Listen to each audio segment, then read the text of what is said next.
he's got 11 days off now, so it'll be interesting to see how he does pitch.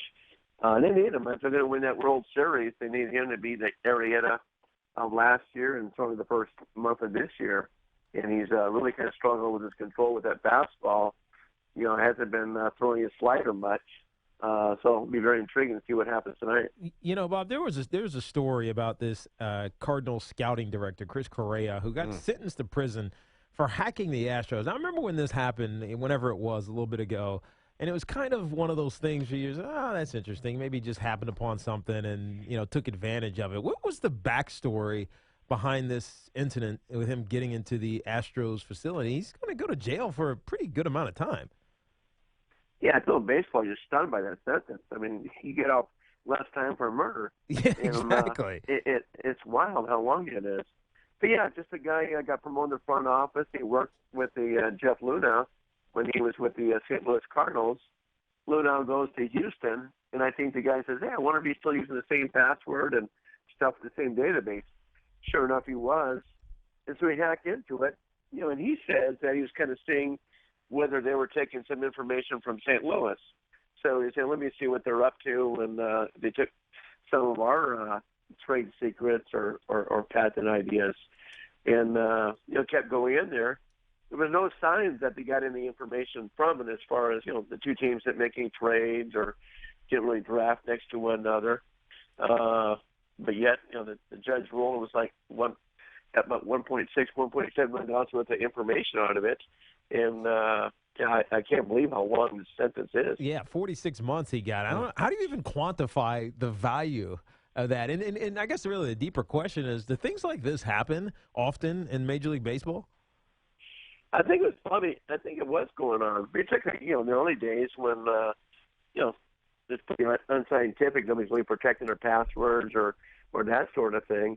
And now I think after this sentence, whoever was messing around or saying, let me see if I get in someone's database, I think it was stopping in a hurry. That's a pretty scary sentence for anyone to be messing around now.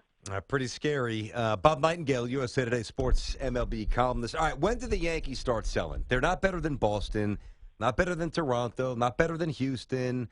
The Royals are getting healthy, not better than them. I don't even know if they're better than Seattle. All these teams, the Tigers as well, above them in the race for the wild card. The Yankees need to look in the mirror and understand where they are. I think that they will. Are you as confident that they sell as I am?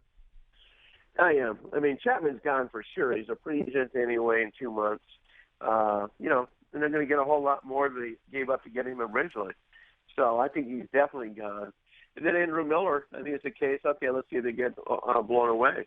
If the Cubs give up Kyle Schwarber, they'll do that in a heartbeat. Otherwise, it's going to take a top prospect to get him. Maybe the Rangers move Joey Gallo, something like that. No. But the Yankees are kind of have to stand in the trade market. And they got Carlos Beltran and a few starters too. So I think they can reset that franchise in a hurry if they just start dumping their guys at deadline.